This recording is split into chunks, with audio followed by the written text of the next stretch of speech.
Just did. Okay, hello everyone, and welcome to the Thursday night schmooze. Been always wondering if the word schmooze is appropriate, because on the one hand, it reflects just words. You're not having a Thursday night impact talk. Sometimes I feel maybe you should have the word Thursday night impact talk. But I felt that the word schmooze is the most appropriate, because really when you're schmoozing, everyone sort of lets their guard down just a little bit and you become real. I know that when you're dating, so the first date you have with your prospective husband, you have your guard up. You're worried about exactly what you're going to say, how you're going to say it. Did the words come out appropriately? Do you swallow your words? Did you talk like a New Yorker and you didn't make any sense? Or did you speak like an Englishman and everything sounded clear and beautiful and you sounded really articulate and smart? But then after the second and third or fourth date, it turns into a schmooze, because then you're one with the other person. We know that when we're on an airplane and we have that great conversation with the person next to us, it turns into a schmooze, because even though you met the person for the first time, you feel like you're one with them. Just this past week, I having migraines for many, many years, and I finally went for an MRI around 6 months ago, and I had a panic attack in the tube, and I pressed the ball, and I said, I'm out of here. And just this week, I got back, and my doctor gave me some pills to feel a little drowsy. And as I was going in, I was waiting for the person next to me, and we started talking. I am a professional at putting my foot in my mouth. So he asked me what I'm in for. I said I've been having migraines, and so I'm going for an MRI. And he said, what? And I asked him what he is for. He said, well, he's going for his neck and his ear and his throat. I said, oh, I'm sure it's not a big deal. I'm sure everything's fine. And he said, well, actually, things aren't good. That's why I'm here. I'm like, I just put my foot in my mouth. And then we started talking, and he said he's Hindu. So I asked him about his holidays. And then I said, he said, oh, I think you're Jewish. I said, that's right. How can you tell? And I started talking about Judaism. And when we both left each other, I said to him, I'm a rabbi and I'm going to pray for you. And he said, I'm going to pray for you as well. And just like that, we had a schmooze. I don't think he would refer to it as a schmooze, but we had a schmooze and we became one. And so that's probably why I like the word the schmooze the most. This is our sixth or seventh Thursday night schmooze. And I'll be quite frank, all the other schmoozes were very simple for me, in the sense that here was someone talking about United Hatzalah, someone's talking about being an elder rabbi in the city, but I've never spoken to someone that firsthand had to deal with the profound grief of burying a child. And so I'm a little bit nervous, but I actually spoke to Camille 15 minutes ago, and she gave me strength to go ahead and let's talk and let's connect and let's see if we can help people. And Camille, I just want you to know that this talk right after, since it's on YouTube, it gets videoed, everything here, and then it gets sent to our entire community. So we have many, many people that watch the class the next day or the week after that just doesn't fit into their time slot. So we begin the Thursday night schmooze. Hello, Camille, Dan. Please welcome to the Thursday night schmooze. Please tell us about yourself, where you grew up, and what you chose as a profession, and how you settled into your family life. Well, I was born in the U.S., in the southern United States, but my parents are originally from Canada.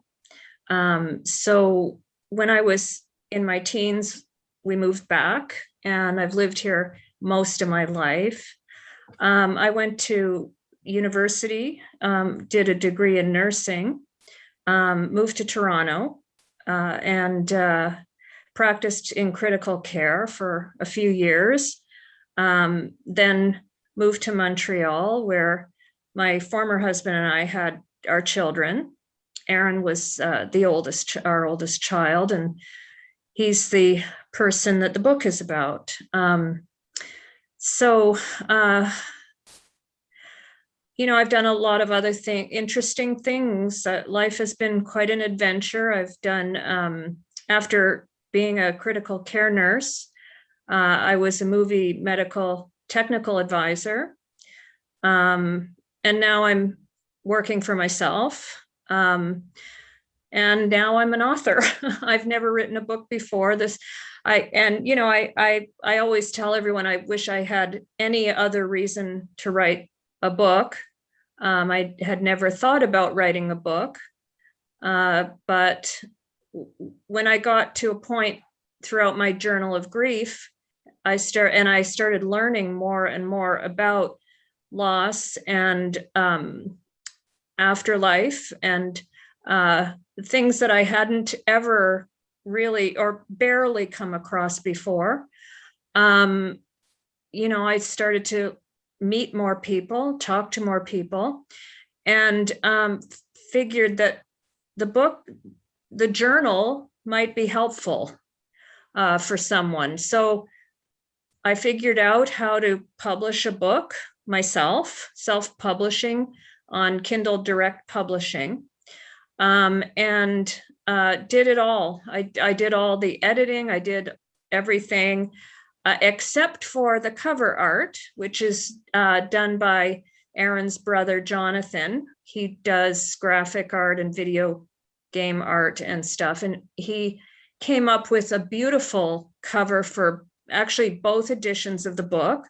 So the first edition, I have the books behind me. The first edition is the dark blue one, which is kind of a cosmos, looks like the cosmos, with Aaron, a figure, a silhouette of Aaron in it. And I just thought it was beautiful and really representative of the book. And the second edition, which I recently published, is a special edition for a parents' bereavement organization, which is an international organization called Helping Parents Heal. And I've been a member of it, and I've gotten so much support and help and compassion from this group.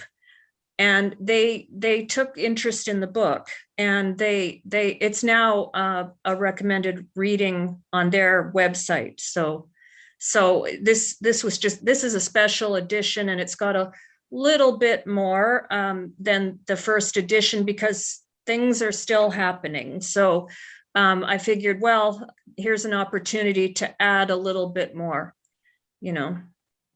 Beautiful. If before we begin, talking about the book and how you're dealing with the grief, can you tell us a little bit about Aaron? Yes. Well, I can't tell you a little bit about Aaron because there's so much to tell about Aaron. He was, and still is, by the way, if the gist of the book is that I'm still in contact with Aaron. I still have an energy connection with him. Just a very sensitive, gentle person, very generous of himself, very caring, and at the same time quite brilliant. I write about an evening we spent at your house with your family, and I think Aaron surprised you with his level of Torah knowledge that he could just pull out of any, off the cuff. So he was an avid reader. His main interests were history and literature, but he also loved the Torah study and Jewish learning. So, and he retained everything. He had an incredible retention for what he found interesting. And he could also communicate very well with people. He had very strong language skills. And in fact, he could speak more than one language. He was very adept at learning languages. So he could interpret and analyze things readily, but also make them very understandable. So we had so many deep and interesting conversations. And I really do miss that because we were so close and we spoke every day. And he always had something interesting to tell me. I don't want to feed you, but can you just share with everyone the story you said at the funeral about the tzedakah? I think that will give people a sense of who he was even as a young boy. Yeah. So when Aaron was just over 2, he started at Hebrew Day School, nursery school, and I was getting him ready to go. I was tying his shoes, and a few coins fell out of my pocket onto the floor, and he quickly grabbed them up and put them in his pocket. And I told him he had to give them back. He can't take coins to school. And he really had a fit. and so I said, okay, well, I gave in. And I said, okay, well, if you can take them with you, but don't take them out of your pocket. So I brought him to school, and I got back home. About an hour later, the principal called. And I thought, oh my goodness, he took the coins out of his pocket and some kid choked on one. She called me and said she had to call to tell me that Aaron gave each child in his class a coin and told them to put their coin in the tzedakah box. And she had never seen a child that young do something like that. So in the book, I say I was very proud, but relieved too at the same time that it wasn't a kid choking on them. But just that was who he was. And he just had this wisdom. I used to say he had an old soul, because he was always ahead of where I thought a child should be at his age, you know. Now, so if we can fast forward, he was obviously the oldest. So Yes. Did he, and he went through his challenges. Did he ever feel that he was letting with his own challenges, and everyone has skeletons in their closet? Did that bother him that he wasn't, how did he feel as the oldest child? I'm not an oldest, but how did he feel at being an oldest child and having challenges? Well, he was a very loving brother to his younger siblings, and he was very proud of them.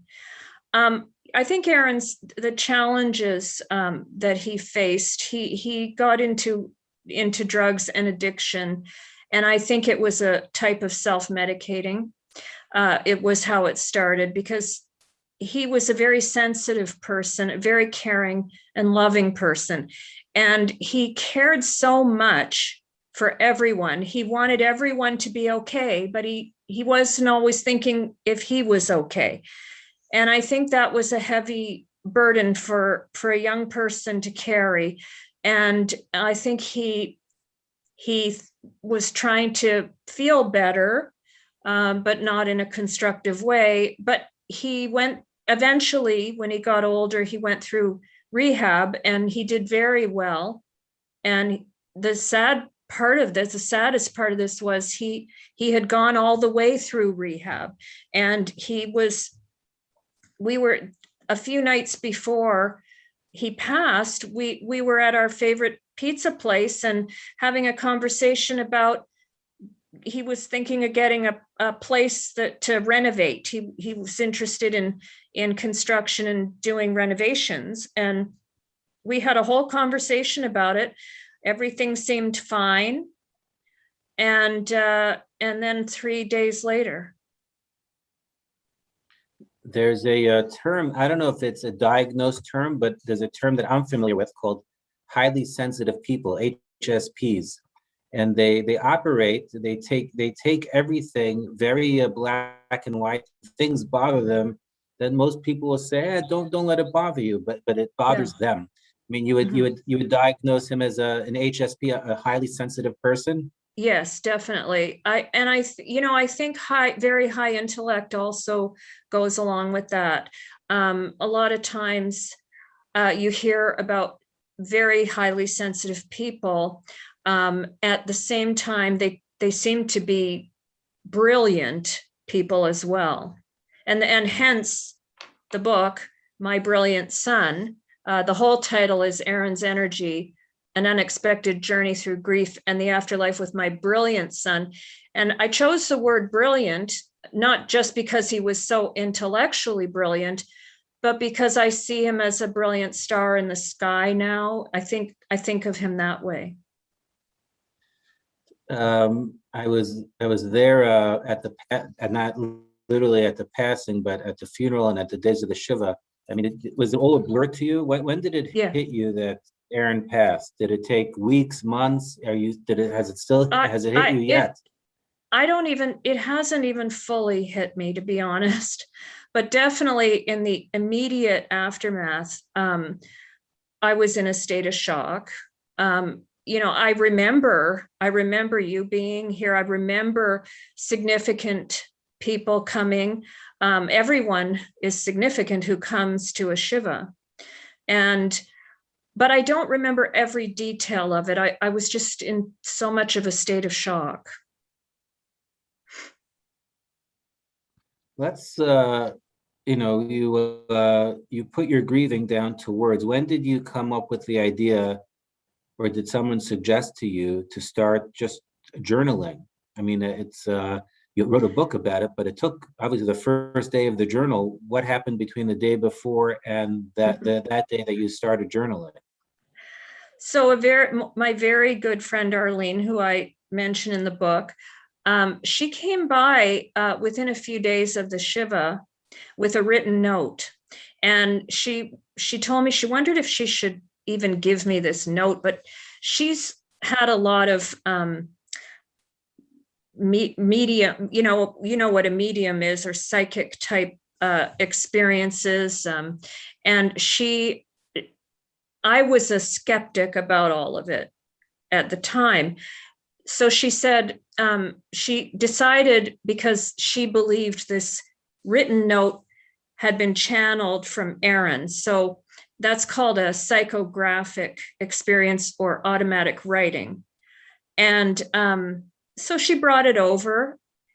And at first I was thinking, oh, that's nice. She thinks Aaron, sent her a message to give to me. When I read the note, I couldn't believe it. There was, not even your closest friends don't know everything about you, right? So, but there was stuff in this note that she couldn't have known. And then there was a police investigation, and we had to go to his apartment building. There were detectives there. One of the detectives said something that was word for word in that note. And I was just shocked and stunned. And I don't remember anything else he said except that now. So I found that really incredible. And then Arlene told me that Aaron wants me to write things down so I don't forget. And then it wasn't long after that that I started actually hearing Aaron in his voice. And then I started writing down what I was hearing from Aaron. It took me a long time, being a skeptic, to accept that this wasn't just me making this up in my head. But I have learned so much since that, I believe that there's way more out there that we can't see, and we don't have the capacity to perceive or to sense. But there's way more to the universe. And since this has all happened, I believe that our loved ones are in another dimension. Their energy is transferred to that dimension, and we just can't see it. I know that you're a nurse, so you're more black and white, and so this seemingly non-medical explanation, did you? So you thought this, even when you had those feelings, did you sense, hey, these are real feelings, or these aren't real feelings? When you first had these connections with Aaron, did you discount them? I just thought it was me making this up in my head. And yeah, being a nurse, and there are phenomena that, that I had seen and heard from patients. And I even had an out-of-body experience myself when I was pregnant with Aaron. I had a high fever. But, when you work in the medical field, there's all of these, chemistry and biological explanations for what's happening.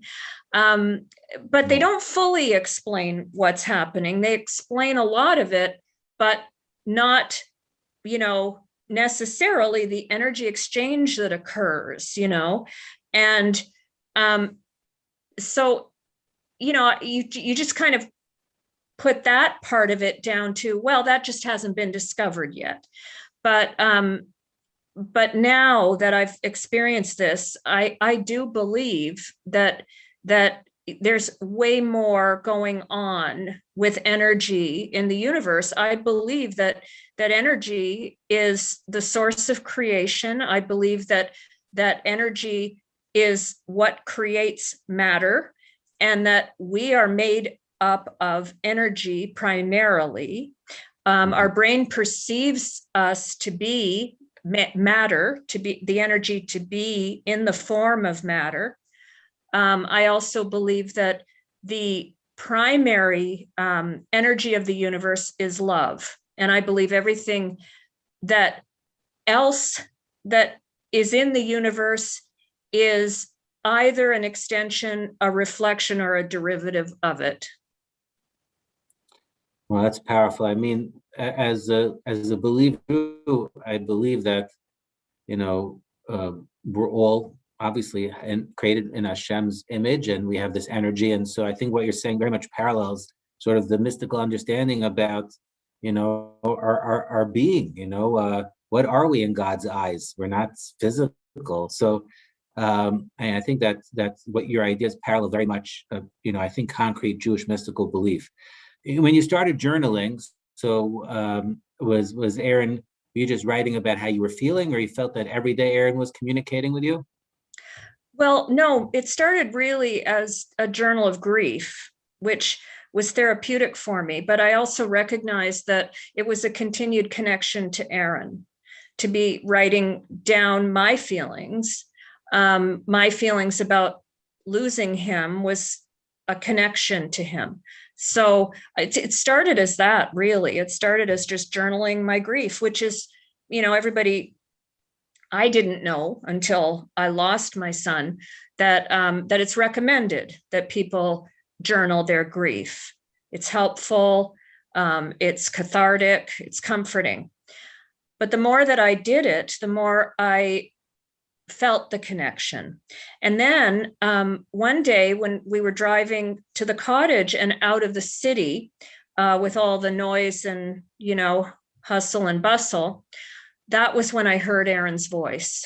We were in the car and I was looking at the leaves. It was October and I was looking at the fall leaves, and I always loved the fall colors and the beauty. And I started to cry and thinking that Aaron was not going to see this ever again. And all of a sudden I hear his voice. I can see it. I do see it, Mom. I see it. And I was, when that happens, and especially if you're a skeptic, you think, but it was so loud and clear, and so his voice, it didn't feel like it was in my head. It felt like it was coming from outside, like as if he was another passenger in the car. And so I was like, is that you, Aaron? You can see this? Yes, I can, but I don't see it the way you do. He said, the colors are beyond explanation. He said, I see the energy that is radiating from the trees and the colors. And I can't explain how the magnificence of it to you, but you'll see this. You'll know when you're here. Wow. I talk about, if you can for a second, this feeling of connection. And does that does that turn your grief into a different type of grief because Yeah. you're connected to him? So how can you compare your grief to other people's griefs maybe that don't have that connection? Is it different? Well, it's hard to compare grief. Everybody feels differently about their loss, and it has a lot to do with how connected you are with the person in life. It has to do with the depth of love. Grief is a reflection of that. So the deeper your love is, probably the deeper your grief will be. But so believe me, I've had some very painful moments and some protracted, but Aaron is around. In fact, I just wanted to interrupt this for 1 minute to tell you that there's been a cardinal singing outside the window this whole time.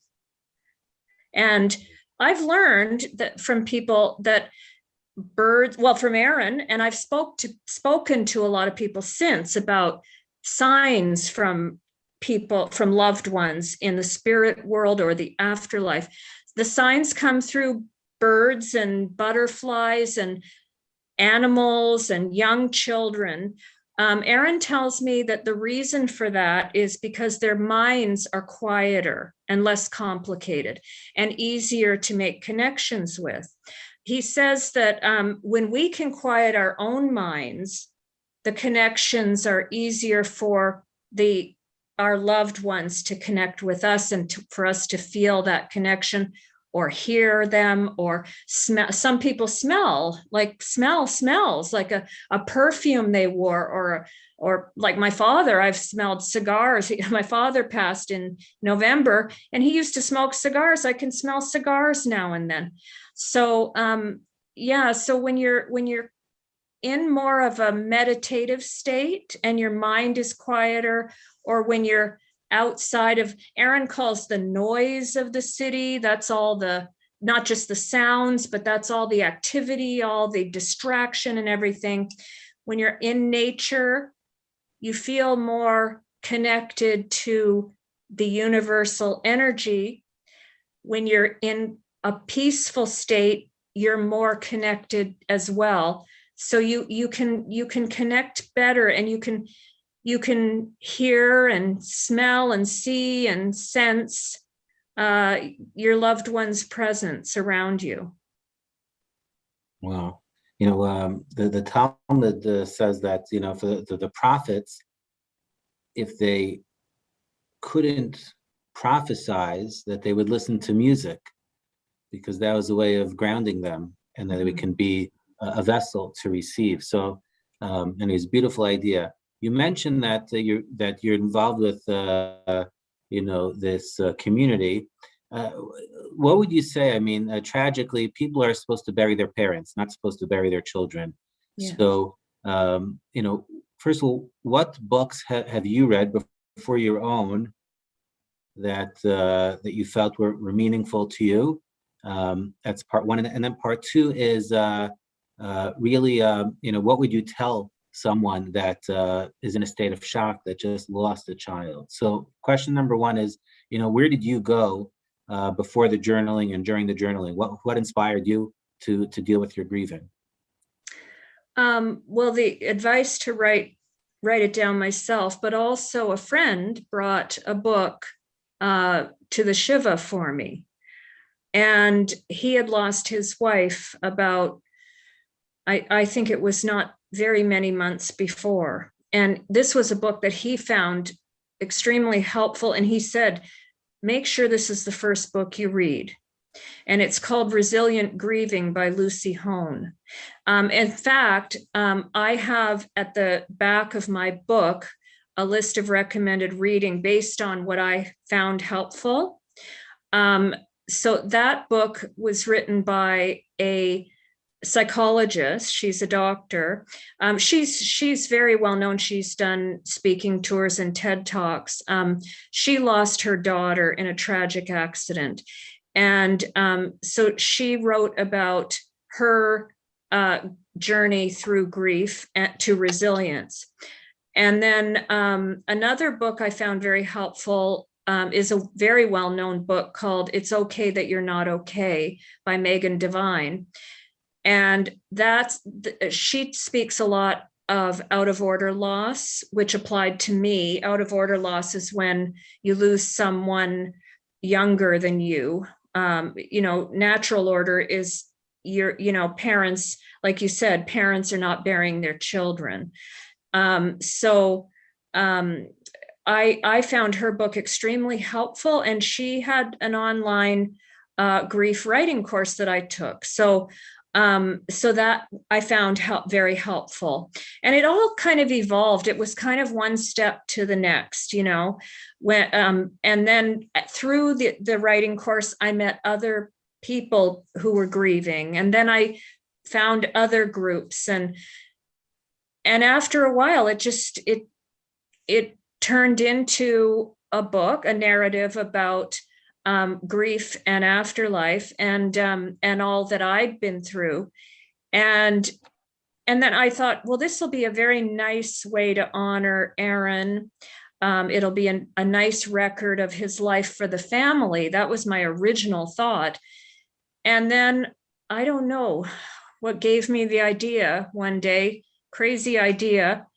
I'll look up and see if I can publish, how do you self-publish a book? Google how to self-publish a book. So I found Kindle Direct Publishing, and then I Googled how to make a website. And I found a company in Israel called Wix, and you can make your own website. So I made a website. So it's turned into a purpose. It's given me purpose. Aaron has told me to spread his message, and I've been doing what Aaron told me to do, spread his message, and it's spreading and growing. And so I've been speaking at a number of events now. I've met other authors, and it's just been an incredible journey that I would have never anticipated. I would obviously do anything to have my son back. I can't change that, but this has really given me a renewed sense of purpose. It's been a labor of love, and I've been able to help other people and be supportive. I'm giving all the proceeds from the book sales to mental health and addiction research and care, bereavement organizations. So the book is meant as a help to people, and Aaron's message that everyone is an important part of the whole universe. We are all integral, and we're all still together. We just are in different dimensions right now. So. Wow, that's powerful. Let me ask you a question. This might, you have a very famous last name, and do you find that it's, your family, the Dan family, is so philanthropic, and names on so many things. Do you find it just hard to grieve when, like, I don't know, like you're not a celebrity, but I'm saying you're a very famous family. And so do you find that it's harder to that people were nosier, and is that like or was it grieving is grieving, or did you find it exceptionally difficult because this is a famous person that passed away in a sense? Well, I've always been very private, and this is the first time I've ever put myself out like this. So I wasn't really aware that anybody really knew who I was. There's a greater purpose to this. It's not about me. It's not, and Leslie Dan is on with us, my father-in-law, and he's the real founder of everything Dan. And also an incredible inspiration for me. In fact, Leslie has inspired me and encouraged me and helped me through this. Leslie has a whole library of books and resources on this subject. And so when I told him I was hearing from Aaron, he was very excited and stepped in to be so helpful and supportive. And Leslie, I can't thank you enough for all you've done to help me through my grieving. And I hope that this has been helpful for you. Leslie lost a grandchild, and he and Aaron were very, very close. Aaron went over every week, had dinner with Leslie and Anna at their house and the other kids. And this has just been a terrible loss. And, loss is loss. I don't think it really has anything to do with whether your name is known or not. So I just felt that we all go through this. This is something we all experience and we all have in common. So I've found that I've been able to connect with people at a very different level, more of a soul level, as a result of getting out there, spreading the message, listening to other people's stories. People sharing stories is the biggest comfort. And I have found in sharing stories with people that's what's made the biggest difference. And Aaron talks about that a lot, about making energy connections. Those are energy connections when we share our stories. And in Judaism, stories are passed from one generation to the next, and so on and so on. And this is so important. And Judaism has recognized that sharing stories is vital to our existence. I see, so some people are private messaging. I think it's called here direct messaging, questions on the side. So Okay. Everyone feel free to ask me some questions on the side. Here's a question someone asked.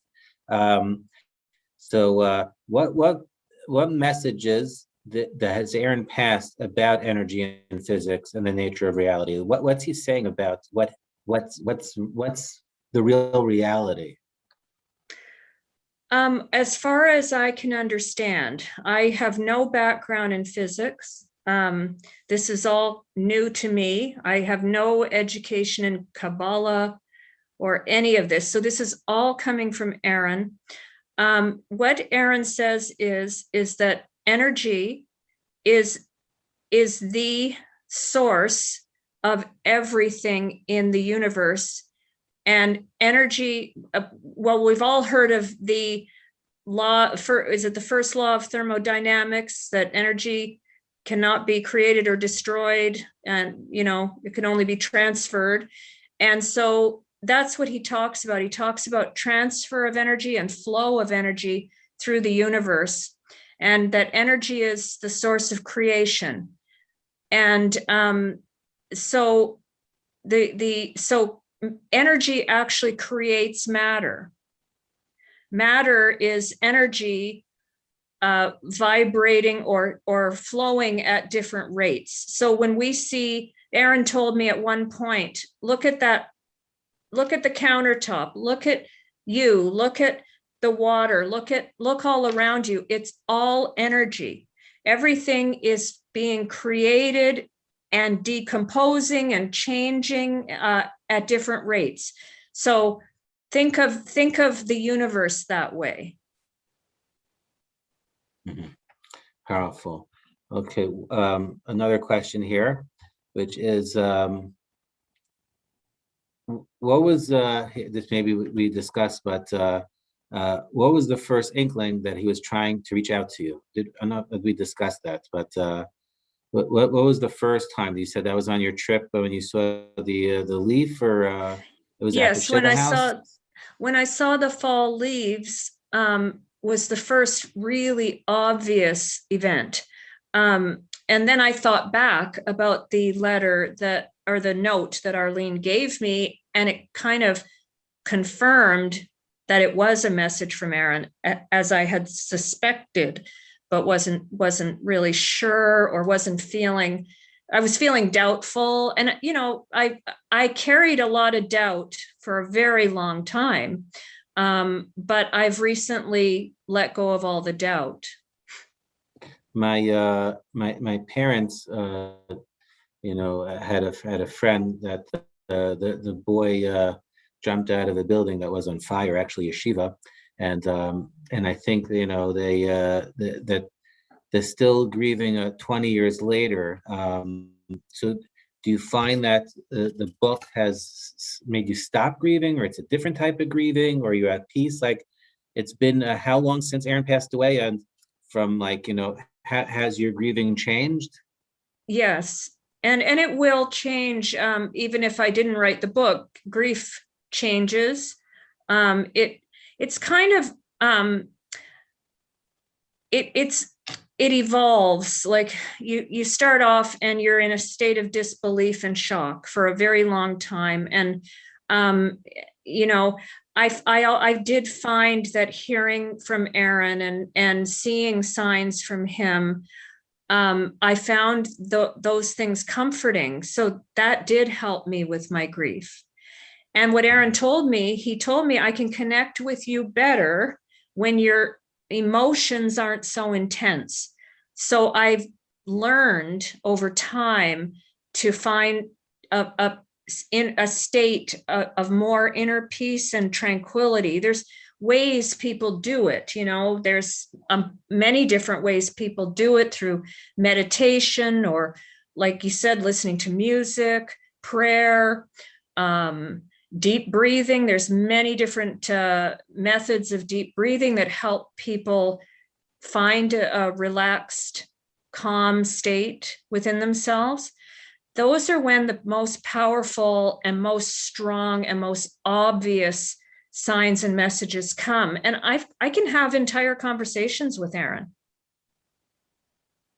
Sometimes I'm walking around the house talking out loud to him, and he's answering me.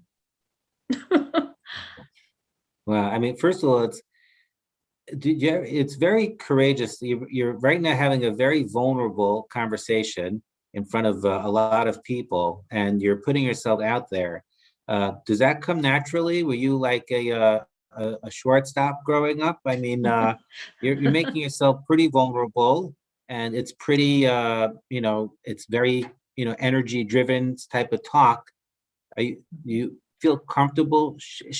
How comfortable are you sharing this? Has this been a tough dialogue for you, just you and I right now, or is it coming naturally? Well, I was always the shyest kid in the class, trying to hide somewhere back in the woodwork. I've always been very shy and quiet person, and nervous to, especially to speak in public.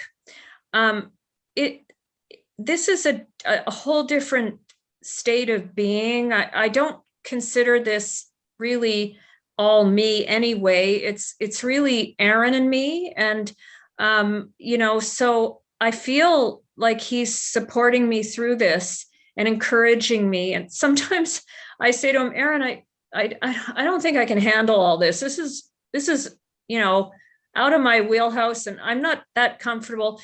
And then he'll say to me, well, Mom, just take a little breather, take a little break from it, and, slow down a little bit and give yourself some time to recharge. But it's going to be a lot more than this. So, okay. So I'm just, doing what Aaron wants me to do. Camille, I'm gonna, I see our time is running down. I want to get to 2 or 3 more questions from the side. Thank you so much for your time. Okay, here's one question. Do you believe that that everyone with the proper mindset can connect? Yes. Yeah. And I don't hesitate when I say that. The thing is that when people compare their connection to someone else's, sometimes they might be disappointed because theirs might be different. I can use the analogy of our human existence. I wear glasses to see. Some people don't need them. Some people need a hearing aid, others don't. Some people, lack an ability that others have. It's the same thing. It's being able to communicate and connect with loved ones in life. It's just the same as in afterlife. They connect and communicate with you how they're best capable, and they want you, they want the connection, they want you to hear them and to see them. So they send you signs and they send you messages. Now, the thing is, if your mind isn't open, you'll miss them. Okay. So I learned as a skeptic, my mind was very closed and I was missing stuff. When my mind opened up, I see it, I hear it. This bird is going the whole meeting. I promise you, I don't know if anyone can hear this bird through my microphone. There's a cardinal out there singing through this entire thing. And, so that's a sign to me that loved ones are there. And the funny thing is, when I started seeing signs and hearing messages, I started to figure out, Aaron wants me to connect the dots to figure out what he means. So he'll send me sometimes a sign, and the bird is getting louder while I'm saying this. He'll send me a sign and he'll give me a message, and it's a little cryptic sometimes. But if my mind is open enough, I can figure out the meaning. Oh, beautiful. Are you since the passing? I know that you were playing tennis and stuff like that. Have you gotten back to physical activities, or you're just sort of staying cerebral?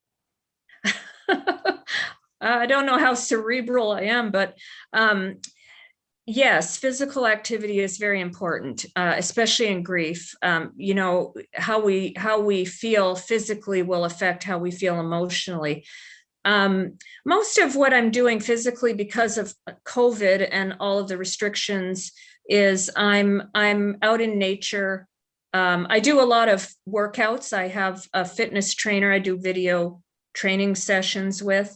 I find that that improves my energy state. And the better my energy state feels, the more receptive I am. Okay, another question here. I mean, this question really can be for anyone sitting Shiva, but do you have any advice for people visiting people? What questions they shouldn't ask? Was there anything that you found sort of inappropriate that made you feel icky, at the same time people are trying to help you? So any sort of Shiva advice when, obviously if someone passes away at 100 different than you're, so any advice for people? So the best advice I can give on that is, it doesn't matter how it happened. It matters that it happened. So, people mean well. Definitely nobody's going to a Shiva without the best intentions for the grieving person. But sometimes people don't know what to say, or they feel nervous around a person who's grieving and who's very deep in their grief. And sometimes things slip out that, that maybe they don't realize might hurt the person's feelings. So the big thing is, best not to ask someone how their loved one passed. Mm-hmm. Mm-hmm. Camille, and I thank you so much. I've known you for a couple of years, and to know that, as you said, that you've had the, let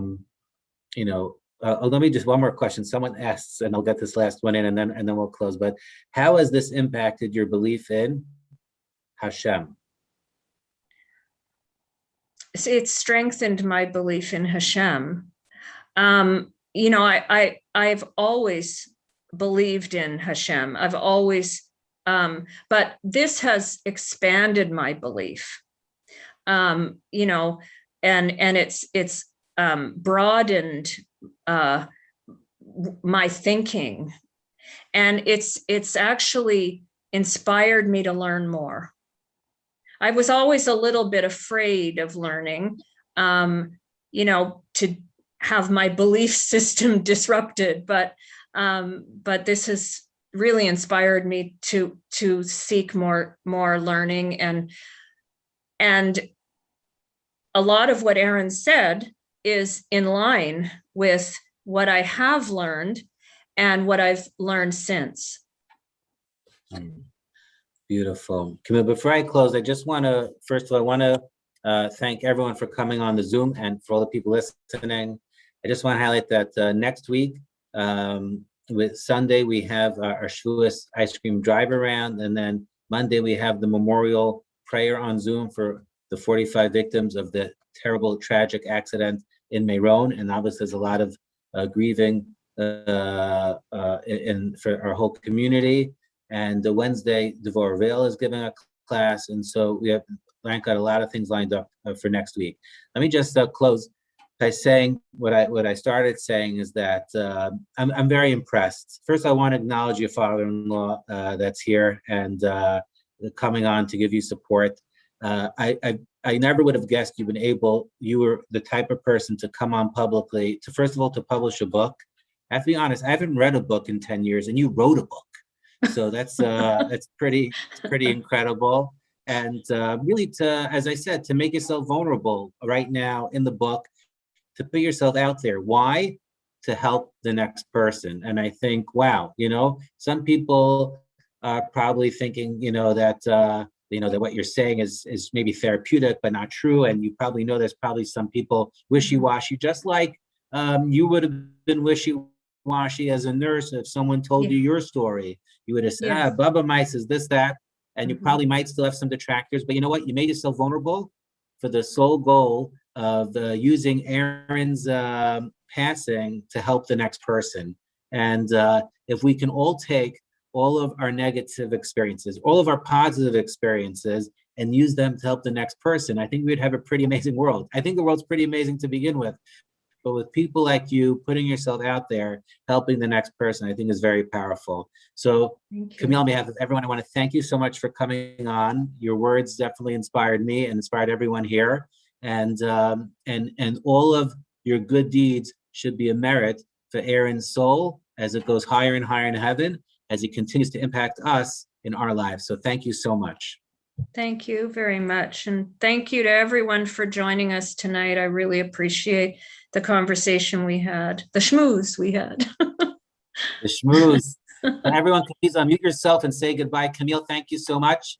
Bye, everyone. Elizabeth, thank you so much. Bye, Mr. Camille. Dan, Nancy. Bye, thank you. Bye. Oh, hi, Jackie. Oh my goodness, I couldn't see everyone so close. Thank you so much, everyone. And Karen, I see Karen. Shabbos. I see a lot of people now that I was just watching you, Rabbi, when we were talking. I see so many people. I'm sorry. You just had to look at me. I apologize. Rifki suffers with that 24/7, so you can just spend hours. So not tell Rifki I say hi and I miss seeing her, and we'll see each other when it's safe again. Amen. Thank you so much, everyone. Have a great Shabbos. Bye, everyone. Thank you. God bless you. Bye.